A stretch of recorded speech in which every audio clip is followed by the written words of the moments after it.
All right, it looks like we're live. This is kind of a special live stream, I guess, only because I didn't do a video this morning. I did publish an interview I did with Lee Organs of Wealth Research Group earlier today. And yeah, just wait for people to come on. I scheduled this for 2 p.m. or 9 a.m. Eastern time. Hello, everyone. We can talk about anything, but we just had the jobs data that came out. It will probably impact the market a little bit. Yeah, the reason why I didn't do a video this morning is because I played golf. We have our club's captain's day. So it was a team competition. I teed off around 8:15 a.m. It was a beautiful day. I had a nice day, played pretty well. And I thought I would make a live stream because I will go back to the golf club later on today. But I'm also doing the Mike and Mario show at 5 p.m. London. That will, of course, be published tomorrow morning on my channel. Yeah, Friday live stream, why not? It's an impromptu. So we got Olaf Nilsson from Sweden, Joseph Mario Moritz, Rumpelstiltskin, he's here. Haven't seen him in a while, Rumpelstiltskin. He's in Japan, Rumpelstiltskin. Grow Mechanic, Spark 2024, Music Lover Forever, Brady Girding. Billy is here. Yeah, there you can see he's there. My wife looked after him this morning, took him out for a walk. I didn't have time to do it. So Jillian B is here. Yen at 140. Yeah, the dollar is very strong, but I think it's more by default. Eventually, the dollar will also go the way of other fiat currencies, but the dollar can only be devalued versus real things, versus real money, i.e. gold and silver. That's the way I see it. Moonraker from Vietnam. Yeah, I've never really done a live stream at this time. Might be interesting. Who knows? I'm still doing the live stream on Sunday. So I'll just wait a couple of more minutes for people to show up. As usual, I started a little early, my live stream. Okay, you're still not many people on here. Probably not expecting a live stream, but it doesn't matter. So yeah, we had the non-farm payroll numbers or the US jobs data. One of you asked, what about the farm people? Well, farming is not a huge part of the labor market. So that's why people look at the non-farm payroll. So let's share that screen that I have here. So here's the data. This is the one the markets look at here, non-farm payroll. It dropped quite a bit from the previous month, 526. It was a little better than expected, 315,000. And I have to say, this is a survey. So this is not really the government statisticians going around and finding exactly how many people were employed. They just make a survey and they extrapolate nationally. So this thing could change. I guess this might not be too good for Joe Biden. The unemployment rate went up from 3.5 to 3.7. Hourly earnings, that was unchanged. And average hourly earnings month on month, 0.3. That might be important for the bond markets because bond markets look at that for sign of inflationary pressures. Of course, workers don't cause inflation, but if their wages are rising, it means that they're asking for more pay because the cost of living is going up. Interesting thing here that government payroll dropped quite a bit. Manufacturing was in line. So the numbers are pretty much, I would say, in line, not much to write home about. So that's the non-farm payroll. We're going to see now. Joseph Mario says Moritz Do you see any chance to break the vicious circle for our suffering under central banks strangling us to death with inflation and rapidly rising? Well, the only way we can really beat the central bankers is to take our as much money as we can out of the system and buy physical gold and silver or buy anything. And I think that's possible because I think the central bankers, they're not in control. I think they've lost total control of inflation. Yes, they are raising rates right now, but not nearly enough. I think what they did in 2020, 2021, by printing so much money, leaving rates at zero, and also all the fiscal stimulus, there's no turning back. The damage is done. So the horses have bolted out of the barn, and there's no way to control it anymore. I think they're in trouble, the central bankers. So my hope is that the currency collapse will bring the central bankers down. Let's see, Billy wants to, come on, Billy. Let's say hello to everyone, shall we? Here we go. There's Billy. Hello, everyone. We'll go back down, boy. There you go. So, and Rafi spoke, and then he mentioned Murray Rothbard, who said that, hold on. Yeah, Rafi's mentioned Murray Rothbard, that hyperinflation is actually a vote of no confidence, and it's basically a revolt, a monetary revolt from the people, and hopefully that will happen. A lot of people will not know what has happened, and it will be quite damaging, but I think it's our only hope. Let's have a look at the markets. I got a screen here. Let me share it with you guys. We're also going to look at the bond markets because the stock market is important, but I think the bond market is even more important. So there we go. We've got gold actually spiked all the way to 1720 after the number. It's now come back down. It's at 1706.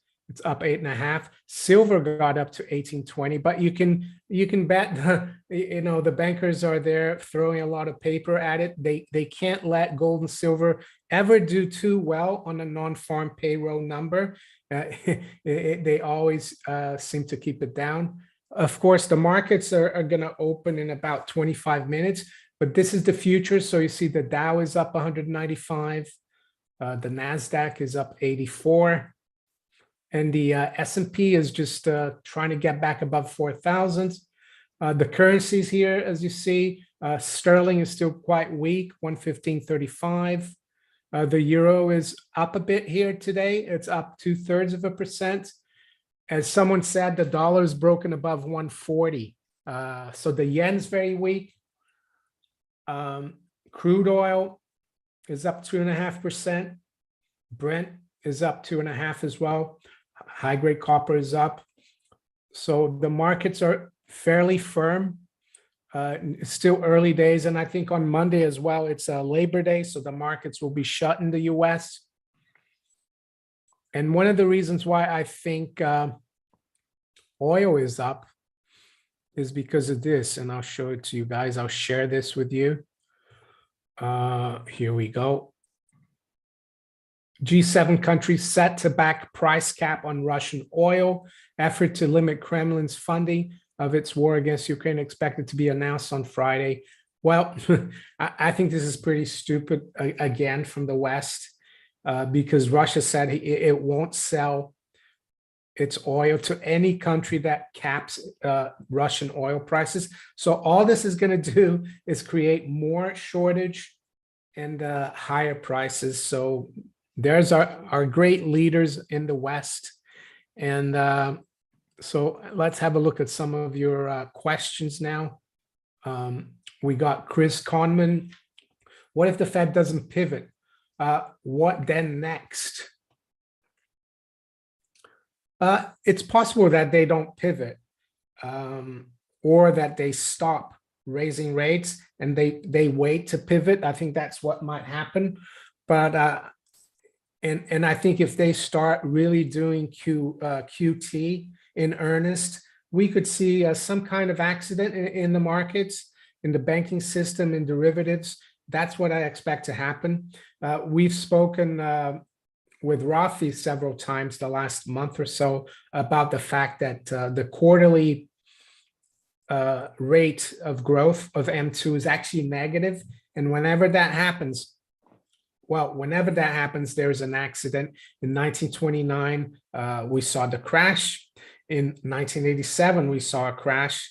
In 2008, that same M2 went negative, and we saw the GFC.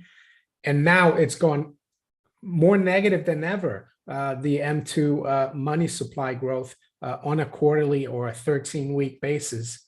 So they will pivot eventually, the Fed, but it might just take longer. And in my interview that I posted this morning with Lior Gantz, he thinks we're in a 1970 environment, and I agree with him. We're like in 1975, 76, 74, when the Fed tightened, and they thought that they had inflation down pat. And gold and silver were under pressure, those from 75 to 77. But eventually, gold and silver took off again, and I think that's what's going to happen. And the Fed's always going to be behind the curve, and I don't think they'll be able to get back to positive real rates anytime soon. And the markets and the economists might say, "Oh, inflation expectations are down," but that's inflation expectations are rubbish. I think they've been proven to be of no use, because 2-3 years ago, inflation expectation for now was like 2 or 3%. And here we are almost at 10%. Just have a sip of water.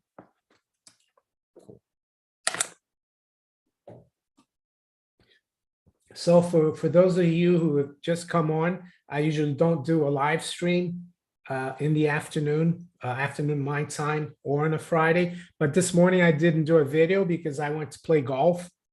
We had a special competition at my golf club. So I finished. Now I'm here. I'm still going to do the Mike and Mario show at 5 p.m. London.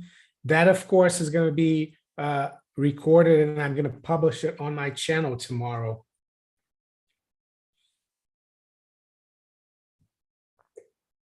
Jim Millward says, a local pastry shop owner told me yesterday her normal electric bill is $500 per month. Now her monthly bill is $1,500. Wow, that will make a huge difference. I think there's talk that half of all the pubs in the UK could shut down because of that. And yeah, I think the energy crisis in Europe is going to create a major economic meltdown. And it will affect the banks, because banks lend money to commercial property tenants, small businesses, all these pubs. A lot of businesses on the high street, or they don't own the property, they rent. And yes, all the domino, it's like a daisy chain reaction, I think. And I don't see how the US is going to escape this. The only reason the US is still going is because the US still has the reserve currency. And even though the Fed is raising rates, there's still easy credit in the US, and that's what's happening. It's not a healthy economy, and we're seeing that China is probably going into a recession. So if Europe and China are in a recession, the US, I mean, we saw US Q1 and Q2 GDP growth were negative already. So there you go. Silver, Steve Ross Holmes, thank you for your super chat. Besides physical, if banks are not safe, where would you keep the fiat you still have? Well, I guess you try to keep it somewhere at home if you're going to take some cash out of the house, or you pay off debt, or you buy gold and silver. That's really cash. Traditional cash is gold and silver. So that's what I would say. Keep some cash at home. Hide it well, I would say. But I've been hearing one of my followers, he sent a message, one of you guys, and I think he's in Texas, I'm not sure. One of his Ameritrade accounts was frozen and they're not letting him take his money out. So it's not just banks. And I do have a brokerage account. I have quite a bit of miners, but if they were to freeze my account, it's not something that would hurt me, but that's something you need to consider as well, not just banks, but also financial intermediaries. And we saw what happened in Canada with the truckers protests. They froze people's account. I think they've frozen all of a lot of Andrew Tate's accounts, PayPal and things like that. So it's not just the banks being in trouble. Also, they can choose to just shut things down. Teague Materi, thank you for your super chat. Morning, Mario. Why are pigs nations more sensitive to QT versus others? Well, because their financial, their fiscal standing, their books, their accounts are not as good. Italy has like, I think 150% debt to GDP. Yeah, and their economies are not doing as well. Yeah, and that's why their credit is not as good as Germany or Holland or the Netherlands or maybe France. But I think even Germany will be in trouble now. Even Bunds will be in trouble, I would say. So that's why the pigs, the German Bund and Dutch state loans, they're kind of like a benchmark for EU debt, but the pigs not as much because their economies are not as big and they have a lot of debt, and their economies are also not doing well. There's a lot of government spending, bureaucracy in Italy as well. And I would say that the euro is too strong for them. So they can't export their way out of inflation through a weaker currency. Steve Woitas, thank you, super chat. Continued recession is almost guaranteed due to inflation plus credit tightening. I agree with you. The inflation is already hurting people. And when people can't spend as much, they'll cut down on things. Also, businesses will feel it. Businesses will go under, will have to shut down. And if businesses can't pay their commercial property rents, you could see lenders also in trouble, and the banks who lend it to. Yeah, it's all related. So I agree with you. Will Canada survive? Well, Canada's on the same, all these Western countries are in the same boat. Of course, we will all survive. It's just the currency and the system that's in trouble, but we will survive. It's still beautiful outside. There's still infrastructure. There's still people. Reorganizing things is very simple, but it's going to be painful. But hopefully, those of you who have been following me for the last few years have prepared, because I've said many times in the past, keep your debt down, keep a balanced budget in your household. Don't live beyond your means. Have a little bit of precious metals on the side. And I think that will prove to be a good preparation. As for other prepping aspects, that's not something I cover. Everyone's different, and there's a lot of other better channels like Alaska Prepper who talk about that. Matt Bittner, I'm curious if we can expect corporate bond defaults. Oh yeah, definitely, Matt. Especially in the EU and in the UK, and I bet you the ECB might try to keep those bonds going, but I think it's a useless exercise, because if the business isn't there, what's the point of buying these bonds? And all that will do is hurt the euro. The euro drops more. You get a higher cost of living because the currency is worth less. Excuse me.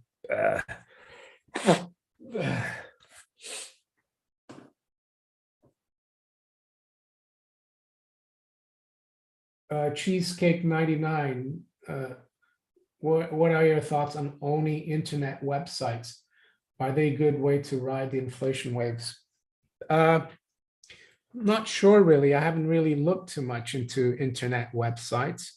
The thing is now, I mean, 20 years ago, it was probably a bigger thing, but now there's so much, it's a lot of competition. But if you got a good idea and a product that you've got to sell, why not? But I would say with the cost of living, rising cost of living, everything is going to be affected, even in IT, because you've got costs. And if you have an internet website, you have to ship things, the cost of shipping goes up. I don't think any business will escape, except for, I think, commodities, and even commodities, precious metals. The cost of mining is probably going to go up. That's going to hurt miners. But as a whole, I think that will be overcome by a lot higher commodity prices. Martin G, what about the situation on the attack on Dutch farmers? Yeah, I mean, that's this World Economic Forum globalist agenda to try to basically cull a lot of the farming that we have, not just in the Netherlands, but all around the world. It's this green agenda. I think they're going to fail, and people are going to wake up and see that this is crazy, that we can't keep doing that. And they're probably going to try that, not just in the Netherlands, but in other countries. And I think they've done that in Sri Lanka as well. Grant Harding, thank you for your super chat. Will Poland and other NATO nations pull out of the sanctions to save themselves? I see people hoarding coal in Poland for when it's possible, because I think the Western NATO countries, and by that I mean the UK, Germany, France, and the US, they're crazy, and what they're doing is going to backfire. We saw the other day the German finance minister say that it's more important to save Ukrainians than to keep our people warm. I mean, this is their election of duty.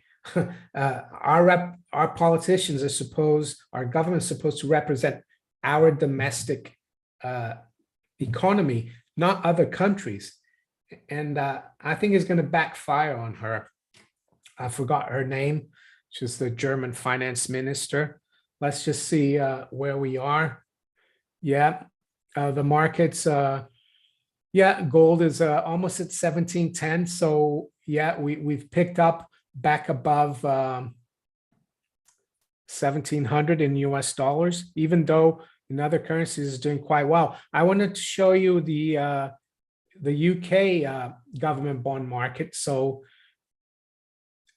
you see here the 10-year yield, it got up to 317. It's come off now. So that's still pretty bad that we are at 310. The 10-year got up to almost 295. So we're supposed to get a new prime minister next week. And I think, unfortunately, the only thing they know how to do is spend and bail people out. And the more they do that, the worse things are going to get in terms of cost of living crisis. Oh yeah, Brandon's speech. I wanted to talk about that yesterday, and I've got the article here from the FT, of course, is very biased towards Brandon.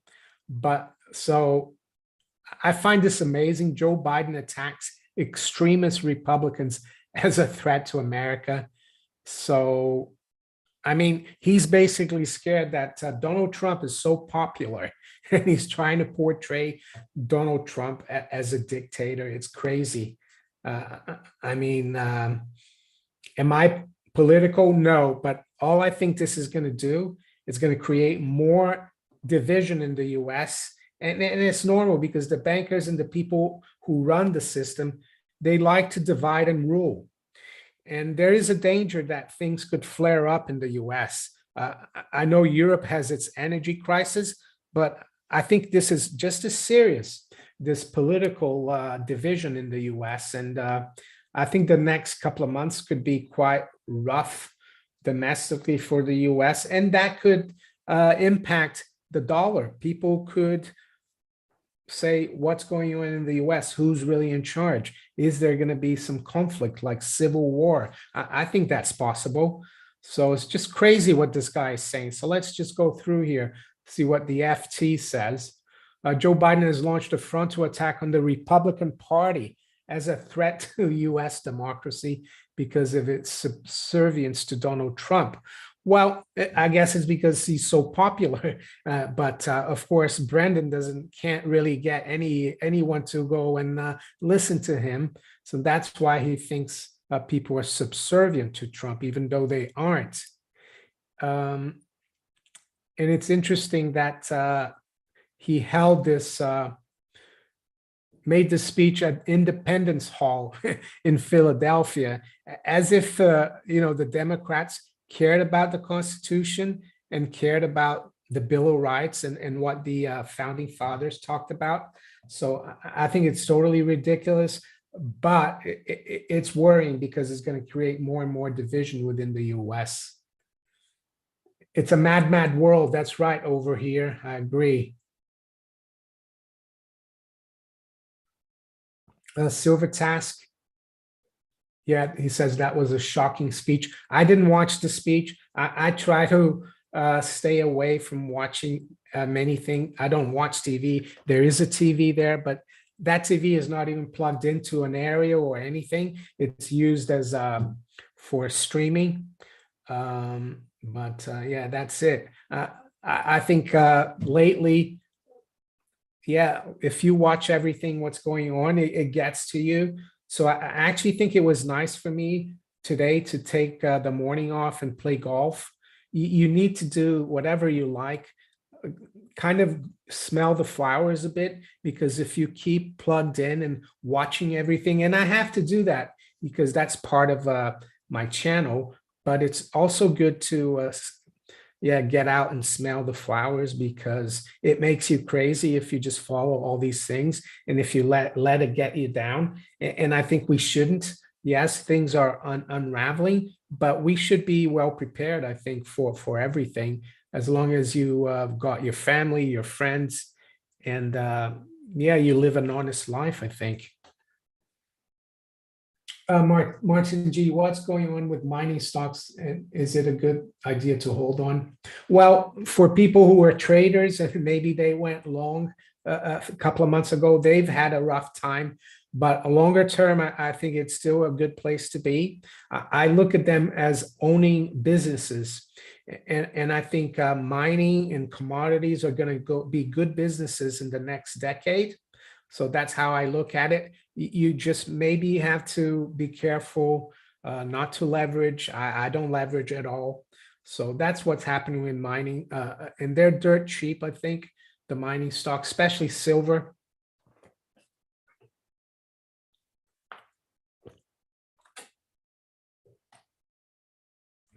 Nick Dart. What's your opinion on so-called QFS? Do you think a replacement system? That's rubbish, this quantum financial system. I wouldn't waste my time with that. People have been talking about that for years. Yeah, I wouldn't waste my time with that. The steward, gold revalues in direct relationship to the world market. This happens today by real-time balance of trade productivity. The data must be certifiable. Hilted Sasquatch, when are you going to do a live stream on Rumble? I'm never going to do a live stream on Rumble, not for now, because I don't have many viewers there, and live stream on YouTube is the best for me. I'm sorry. I do put recorded live streams on Rumble, but I don't have that many followers on Rumble, and to be honest, it's not worth for me to do live streams on Rumble. I get a lot more viewers and advertisement revenue because I have to make a living as well on YouTube than I do on Rumble. So that's yeah, I'm not doing live streams on Rumble. You have to come here on YouTube. Miles, thank you for your super chat. Brendan has threatened the citizens, civilians with military action. Yeah, I mean, he talked something about, yeah, we have fighter jets and you guys only have guns, something like that. The guy is really something else. It's crazy. And, you know, I'm apolitical. I think politics is just an instrument of the powers that be to keep us at each other. And they're doing a great job of that. They're doing a great job of that.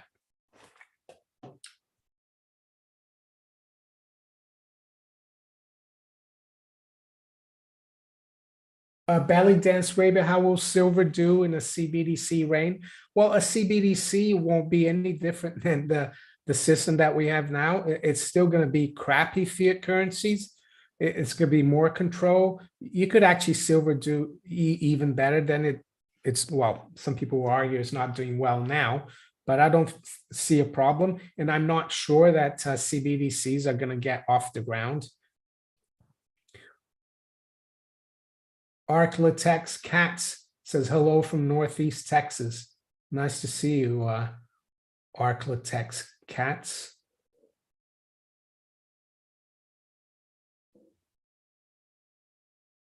William Sorensen says, try to keep live streaming at this time for the West Coast. Oh, that's good to know. I think about 45% of my viewers are from the US. And in terms of states, I think California is where I get the majority, you know, the biggest amount of viewers. So that's good to know. Yeah, I was playing golf this morning. So instead of making a video this morning, I published an interview I had done with Lior Gantz. Then I finished and I've come home and decided to do the live stream.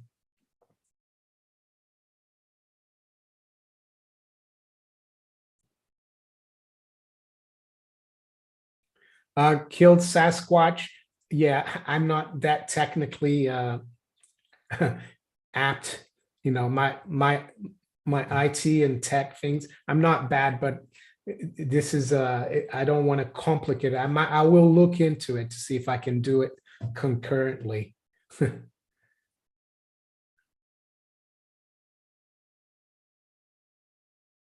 At what percent the 10-year yield will stocks begin to fall apart? Well, I think we're quite close. I mean, we're around, let's see where we are right now. The 10 years at 322, it got up to 330. It is down 4 basis points. I think if we get, I think it's a matter of how quickly it goes up there. If we get there to like 4% before the end of October, I think it will be a problem. David Williams, yeah, I have been hearing a lot about the Shemitah. This is the year of the Shemitah, I guess, this Hebrew year, and it ends on September 24th. There's a lot of people talking about it, that there's going to be some kind of financial event. We'll have to wait and see. But looking at the you know, underneath the hood or bonnet of the markets, things don't look very good. And the bond market is telling us that. Over here, what will be the role of banks when we have a federal digital currency? Well, they will still be doing the same thing, I guess, unless we have a wallet and we don't need like a Fed wallet and we don't need a bank. But I think there will still be banks. You still need banking services, but, or maybe they'll just become investment banks. I don't know. I don't know. And that's a bad thing because it means there will be only one bank. It's like here in the UK, there's only 4 or 5 big banks. In the US, there's still a lot of banks everywhere. And I think that's a bad thing, to have like a monopoly, basically. It's not good.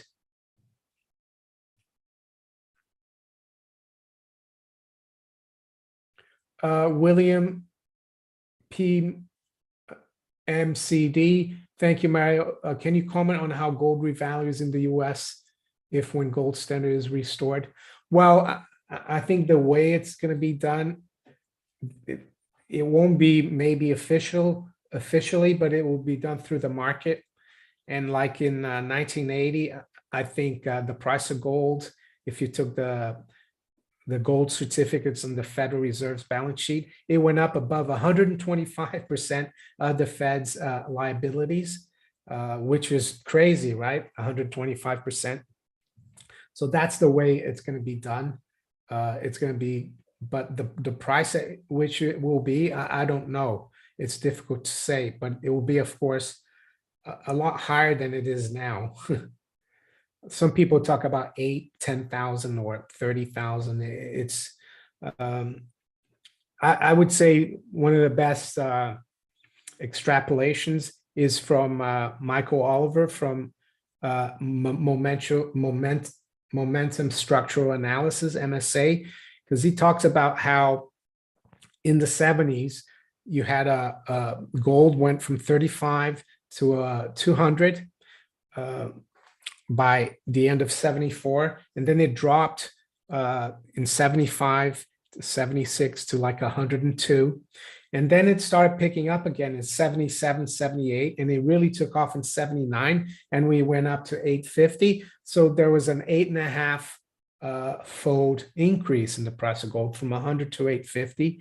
And he thinks now the correction we had from 2011, from 1900 to just above 1,000, was similar to that correction we had between 75 and 77. So he thinks that if we go 8 times 1,000, we could be somewhere just under 9,000, 8.5 times. So I would tend to agree with him. And also, I would look at the Dow Gold Ratio. That's a good, historically in the early 30s, in the 1980, that ratio got back to almost 1-to-1. And it rebalanced things. It rebalanced the financial sector versus real things. The Dow represented finance, and gold, of course, represented reality, I would say.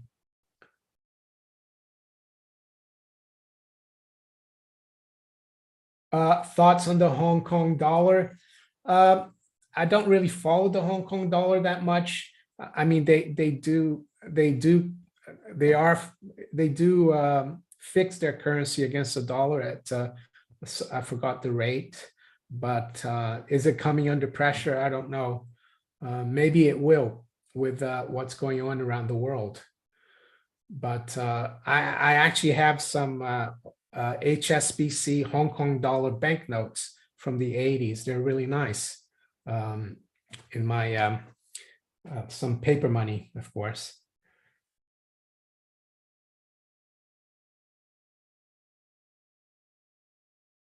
Bobby Critter, yeah, UEC, Uranium Energy Corp. And for those of you who have seen these paid promotion videos, they help the channel, and I think it's good for me because I have to do a lot of research to learn about the companies, and a lot of you want to know about opportunities in mining. And but I bought some uranium energy company after I did the video, and I bought a couple of tranches, and it's doing quite well. I don't have that much, but I might buy some more. It looks like an interesting company. And uranium, people are starting to talk again about rebuilding the nuclear energy. I saw Switzerland, they want to go back, not go back, but make it more. They want to increase their nuclear capacity. The UK is going to do the same thing. So why not? Of course, a lot of these paid promotion videos I do, they are speculative, but some people like to speculate. I like to speculate, but I'm quite risk averse. I only put how much, that I can afford to lose. And you also have to make sure you have a time frame if you want to trade or if you want to hold it as a company for the long term. Damien Wright, thank you for your super chat.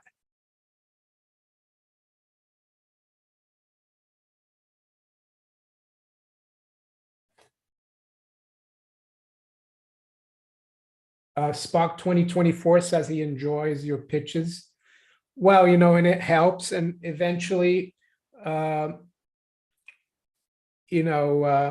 I could do more videos where I turn off the monetization and you don't get as many adverts because I'm able to, finance my channel through those paid promotions. And people who don't like those, they don't have to watch it. But I think even if you're not an investor or trader, it's good to watch those to learn about. I mean, the last one I did was Uranium Energy Corp. And it took me hours to go through it, read about it. And I learned quite a bit about the nuclear energy market and uranium. So I've got some more. Let's see what else we got here. So let's go back to the markets. We looked at the markets and now the official market is open. So let's see how we're doing. So we got gold back above 1700, 1709. So gold's doing fairly well. Silver, yeah, we got up to 1820. But I noticed the stock market has come off a little bit after the 930 open. So we're only up 111. The S&P is back below 4,000. Sterling is still relatively weak. And yeah, what else? What about crude oil? Crude oil is still quite strong. And yeah, so the markets are pretty steady. Gold and silver have rebounded well. So there you go. Is there anything else here that I wanted to show you guys? No. Okay.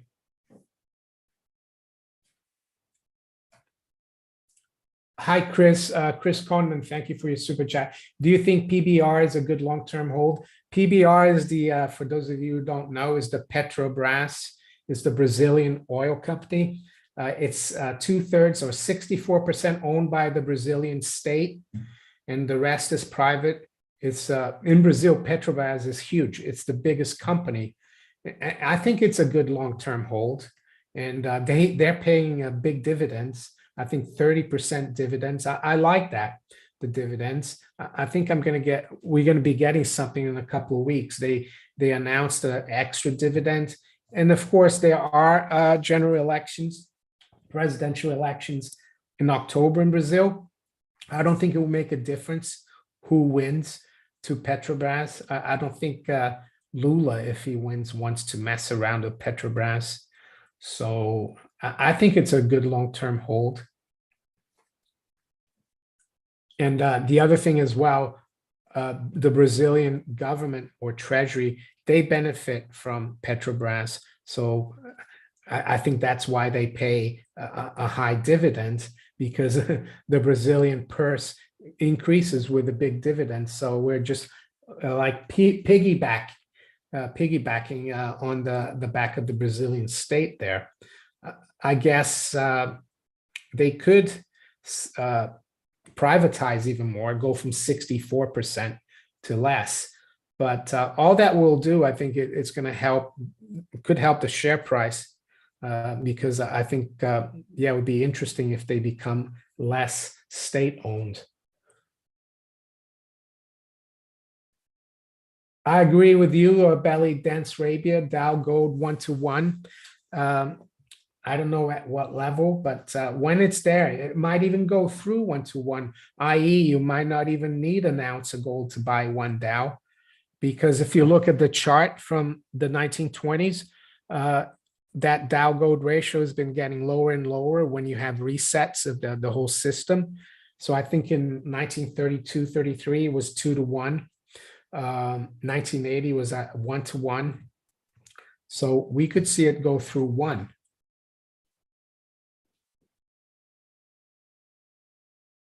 Jimmy Hat, I do think there will be hyperinflation. And even if there isn't, there will be a deflationary collapse, which is just as bad.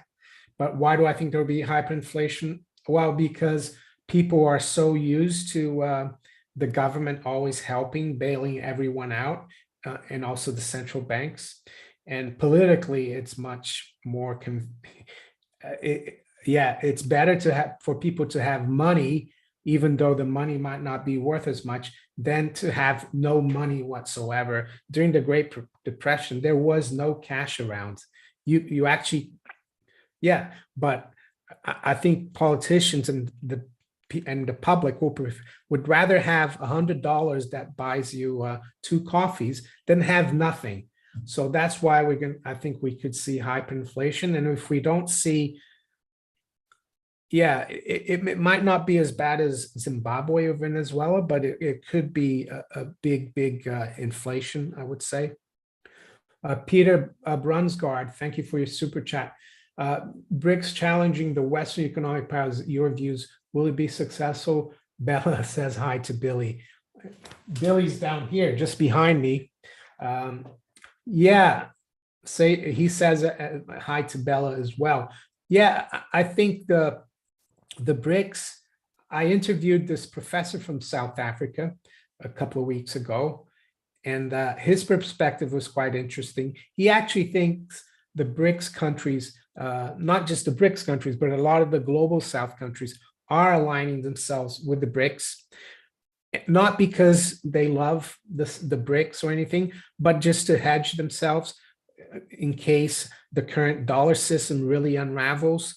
So, but I think, yes, they are definitely trying to challenge the dollar hegemony or hegemony. Some people say hegemony, I say hegemony. And I think in the last BRICS meeting in June, they did announce that they want to have their own currency system. How that will pan out, I don't know. I think gold will be an important part of it. And who knows, countries in Europe, if they get fed up with the EU, they could decide to join the BRICS. Why not? I don't think they would say no.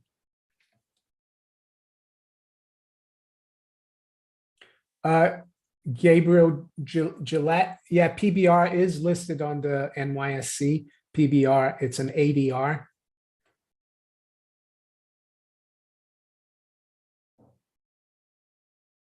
John Matheson, hi, John.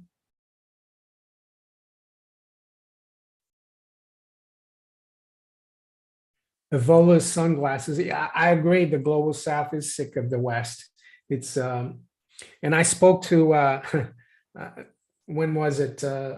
A few weeks ago, I had to go into London, central London, and I actually took because I think there was a strike or I was in a hurry. I actually took an Uber cab, which was expensive, but I needed to go. And the driver was originally from Kenya. Really nice guy. He's been here 25 years. And we started speaking about things. And I asked him about, the colonial era and stuff. And he said the Russians and the Chinese are heavily in Kenya. And he said they're different than the Western or British or other people that are there, the people who are investing, because they actually want to help the infrastructure. So, yeah, the way he talked to me was if the Russians and the Chinese are actually better regarded in Africa than us in the West now.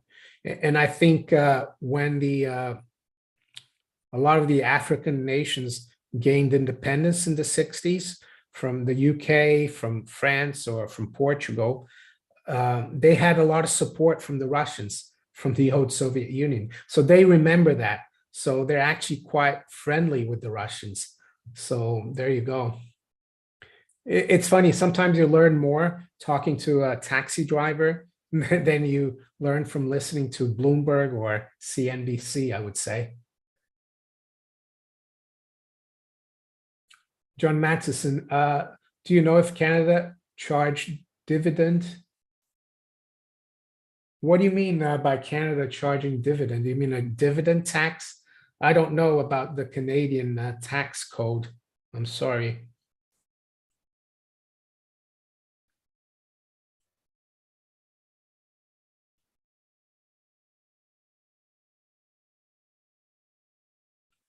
Oh, can charge dividend tax at source. I don't know.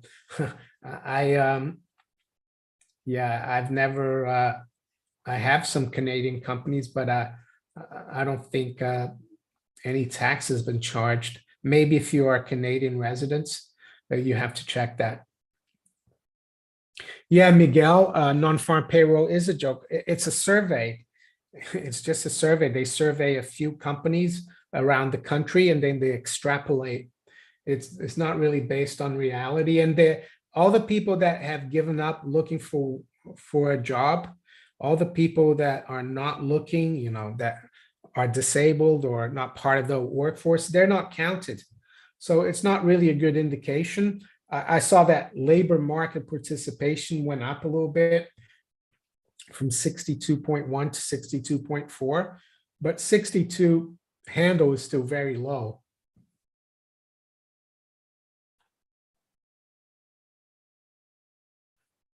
Yeah, there's been a lot of questions about this. Cat Court, any thoughts on Pope Francis' decree that Vatican Bank assume direct control of all funds? Yeah, there's a lot of people are speculating that they know something, that something's going to happen. But I think this is more to do with the structure of the Catholic Church. The Vatican Bank was created, I think, in the 30s or yeah. So it's not a really old institution. It's their central bank. And it's completely separate from all other Catholic Church financial institutions, or, you have all the dioceses, different places all over the world. And I think what they're doing is just centralizing the management of all the funds in the Vatican Bank. It doesn't mean to say that the Vatican Bank is, for example, selling its investments it has in the stock or bond market and bringing everything into the Vatican Bank. I spoke to a guy, his name is Edward Penton. He's been in Rome. He's English. He's a Vatican correspondent. He's been there for 20 years and he knows what's going on in the Vatican, and asked him about that. He doesn't think it's a big deal, even though there are people speculating about this. Yeah, I don't know why there's so much talk about that. I'm not sure it is significant, but yeah, who knows?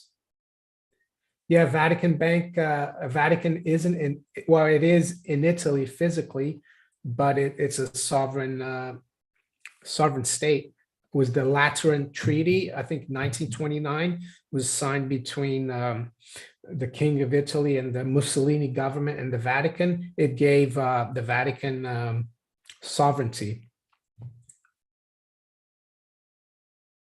And I think the Vatican Bank as well. I have a book, I haven't finished it yet. It's the God's Banker. It's about the Vatican. And yeah, the Vatican Bank has done a lot of shady deals. They've done a lot of money laundering. They've done a lot of helped Italians do a lot of tax evasion.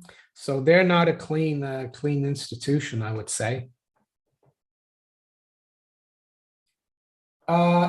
Yeah, someone asked me about the dollar Hong Kong peg fail, possible peg fail. Yeah, that's significant because the Hong Kong dollar has been pegged for decades. So that just means that, yeah, the world economy, the disruption to globalization and the supply chains is hurting Hong Kong, and they can't seem to keep that peg. That means they're not earning enough dollars to keep that peg. I don't know. I don't think they might have a mint, the Vatican. I'm not sure. They do have some coins. If they do, it's not a huge thing, the Vatican mint.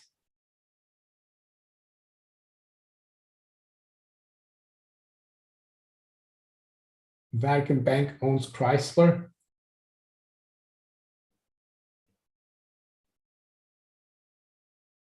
Jeff Tipetti, do you agree that the Fed has to raise unemployment to bring inflation down? Well, that's the Keynesian fallacy.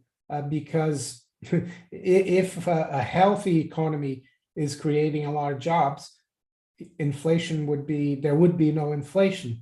The only reason they might have to do that is because the jobs that have been created are all related to the credit boom that they created 2.5 years ago. And all these jobs are not really productive or long-term sustainable jobs. So yeah, unfortunately, it might be so that they will have to raise unemployment. But in the first place, those jobs should have probably never been created, but it doesn't bring inflation down.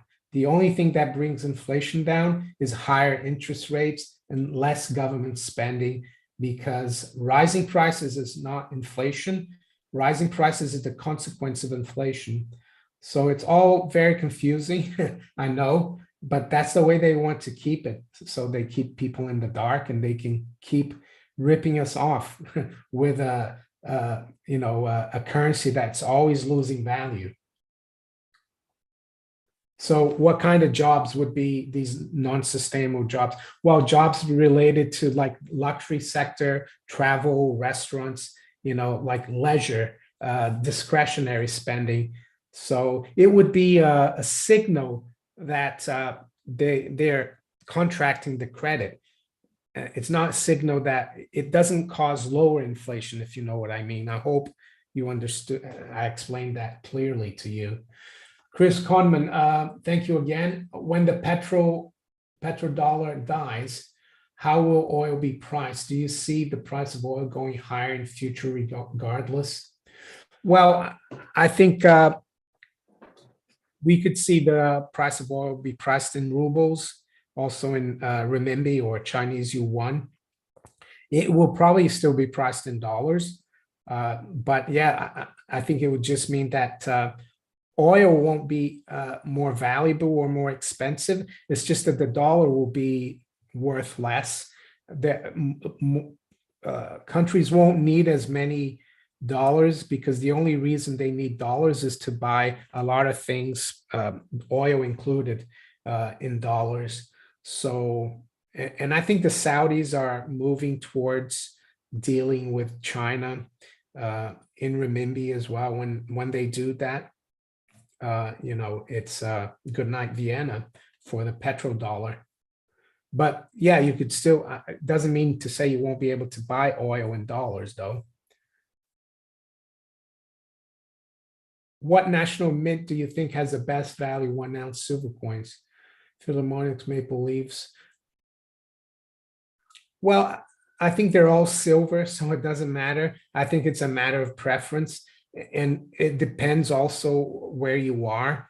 I mean, for Americans, sometimes it's better to have your national coin, and the same thing for Austrians and so on, and British. But I think it's a matter of preference. They're all very nice coins and they're all silver. And I think sometimes some of them have higher premiums than others, and it fluctuates.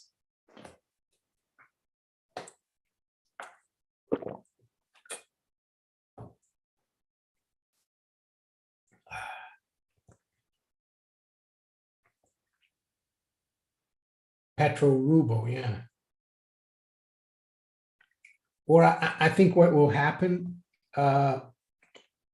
you might be able to deal in any currency in oil, as long as your currency has got some gold backing. And I think that will have to be the way forward.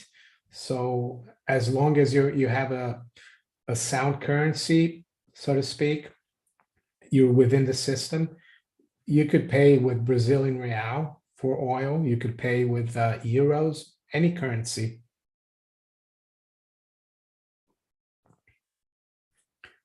All right, I'll do another 5 minutes and then we'll call it a day. Let's see where we are, the markets. Yeah, gold and silver are still doing pretty well. I think gold is at 1711. Silver is trying to get back above 18. So, and the bond market, treasuries are coming off. So I think not treasury, but treasury yields. The 2-year yield is down 11 basis points. What I think this means is that investors think the jobs number were not very good and is reflecting maybe a weaker economy.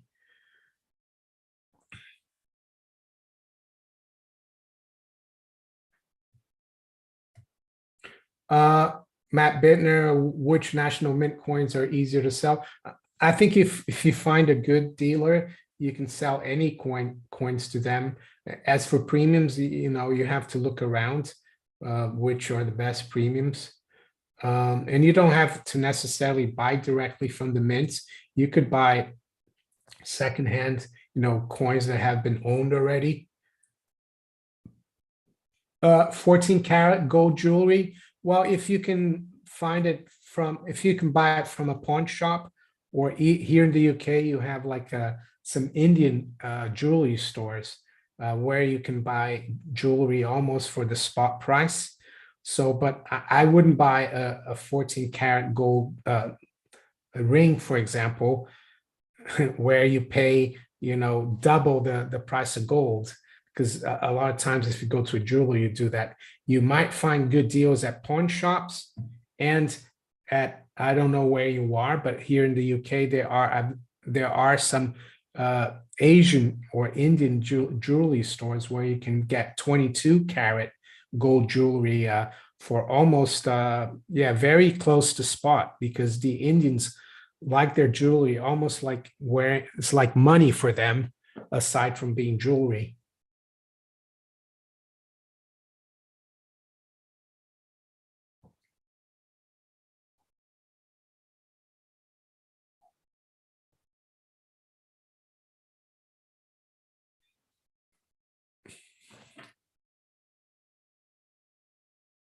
Butch Edwards, let's talk new drivers. No, I'm not going to get a new driver, but I might get new irons, because we had today the captain's day, and there was a pro. He came to do. He did a challenge. He was on a par 3. If you could get closer to him to the hole, you could go into a raffle to win a new driver. But I had a look at his irons, and they look really nice. And I showed him my irons because I said, I can't seem to hit the ball that high anymore. And he said, well, your irons are de-lofted. So I actually might go and see him at his golf club in the next few weeks and have a lesson with him and maybe buy new irons. I really liked his irons. I think they were Mizuno irons, but they look really nice.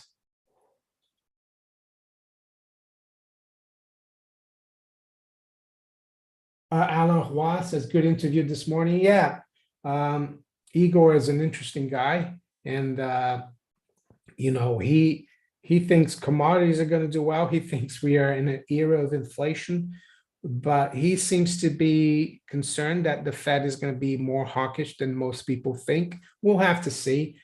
Things could change very quickly. Yeah, I think they're Mizuno, these irons that the pro had, Butch. I have what have I got now? I forgot. Callaway irons, I don't really like them. I got them 3 years ago, so I might get new clubs and part exchange them. Yeah, Belly Dance Rabbit, I played golf this morning. That's why I'm doing a live stream now. The interview from, I didn't do a video, but I published that interview earlier this morning.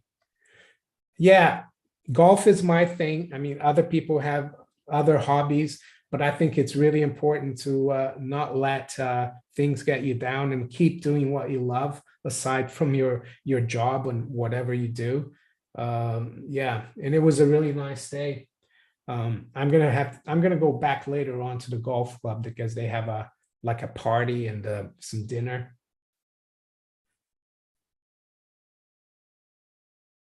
Okay. Yeah, so we've done an hour, which is pretty good. So I'll call it a day. I'll be doing actually in about 2 hours. I'll be on the Mike and Mario show on Rethinking the Dollar if you want to watch me then. And then I will also publish that tomorrow on my channel, the Mike and Mario show. Yeah, Butch Adams, I think it is the one you're talking about, the JPX. They look really nice. So anyway, thank you everyone, and enjoy the rest of your Friday, and have a great weekend.